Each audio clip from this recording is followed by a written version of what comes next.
Bonsoir et bienvenue au club des explorateurs de l'imaginaire ludique.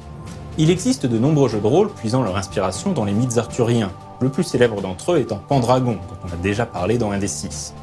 Le jeu Keltia, édité par le 7e Cercle, a quant à lui décidé de proposer aux joueurs de se replonger dans les origines celtiques de la légende. 3 fois plein le navire Protwen, nous partîmes avec Arthur. Keltia porte le sous-titre « Les Chroniques du Roi Dragon », et ce Roi Dragon, c'est bien entendu Arthur lui-même. Cet Arthur, mythique ou pas, a fait couler beaucoup d'encre, servi à beaucoup de causes politiques et religieuses sans grand lien avec ses origines, et il a alimenté pas mal de fantasmes. Comme l'expliquent les auteurs de Keltia, personne, qu'il s'agisse d'historiens, d'archéologues ou d'érudits sérieux, n'est sûr à 100% de qui est l'Arthur historique, ni même si un tel personnage a vraiment existé. Il est très probable qu'Arthur soit en fait l'amalgame de plusieurs individus distincts. Ce qui est à peu près sûr, c'est que ceux ou ces personnages ont vécu au 5e ou 6e siècle. Les Romains ont laissé les rênes de leur province de Britannia aux Bretons et l'administration mise en place. Les chefs de tribus bretonnes, galloises ou cambriennes se hissent au rang de rois, tandis que les envahisseurs attaquent de tous côtés.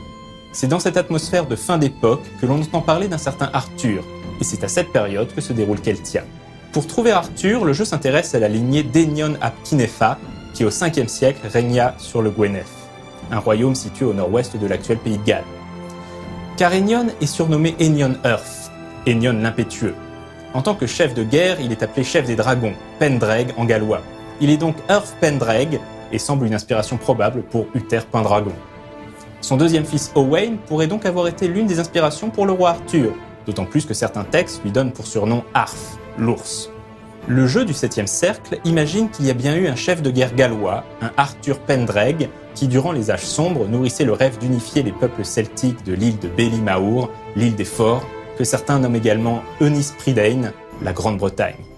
Fédérer les tribus et les clans, repousser les envahisseurs et établir un pouvoir central qui permettrait de mettre fin aux luttes fratricides. Cette fédération porte un nom, Keltia. Les vastes étendues de l'île des Forts attendent des héros à la hauteur des dangers qu'elle recèle. La mort vous attend peut-être, mais sans péril à affronter, sans défis à relever, aucun homme ne s'enorgueillira jamais d'une juste gloire. Il faudra affronter cette épreuve un jour ou l'autre. Alors autant vivre pleinement et embrasser ce que la vie nous réserve sans jamais renoncer jusqu'au dernier souffle. Ainsi, le héros pourra gagner l'Anouën, l'autre monde, et ainsi laisser derrière lui une légende qui rendra son nom immortel. Peut-on rêver une meilleure fin ? Les héros seront guerriers des clans, chefs de guerre, mercenaires, forestiers, marchands, bardes, mages, druides. Ils seront définis par des caractéristiques. Celles-ci sont au nombre de 9 et se divisent en 3 groupes. Le corps englobe la puissance, la vigueur et l'agilité. L'esprit regroupe l'intellect, la perception et la ténacité. L'âme correspond aux caractéristiques de charisme, d'instinct et de communication. Les caractéristiques s'échelonnent sur des valeurs de 1, faible, à 5, légendaire, et correspondent au nombre de dés que lance le joueur lorsqu'il tente une action relevant de l'une d'entre elles. Chaque personnage possédera également des dons et des faiblesses, ainsi que des compétences graduées de 0, incompétent, à 20, légende vivante. Un héros a également accès à une caractéristique spéciale appelée Furor.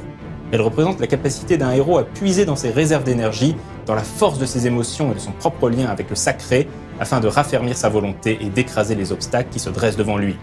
Il s'agit d'une réserve de dés lui offrant la possibilité de se dépasser dans des situations critiques. Les téléspectateurs les plus assidus auront peut-être déjà compris que Keltia utilise le même système de jeu qu'une autre création des éditions du 7e cercle, à savoir Yggdrasil, qui était quant à lui sur le thème des légendes nordiques. Il s'agit donc d'un système à base de dés à 10 faces.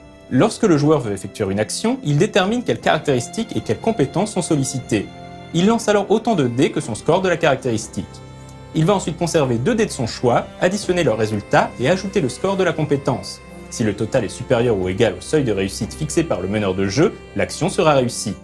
Le seuil de réussite peut aller de 5 pour une action très facile à 49 pour une action d'ordre divin.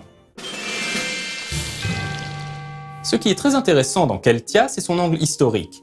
Comme avec Chine et Yggdrasil, le 7e cercle a réalisé un gros travail de documentation pour permettre de faire revivre avec le plus de détails possible les terres de Beli-Maur au 6e siècle.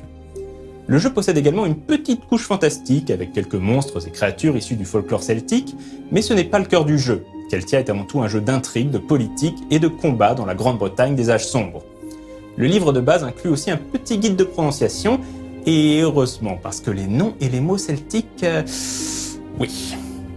Et pour conclure, ces paroles tirées de la chanson Ema Ohud du chanteur folk gallois Dafydd Iwan, que le vent souffle de l'est, que la tempête se lève de la mer, que l'éclair déchire les cieux et que l'orage tonne le rappel, malgré l'obscurité qui nous entoure, nous sommes prêts pour que vienne le jour.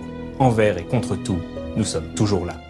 Quant à moi, je vous dis à dans 2 semaines et d'ici là, jouez bien.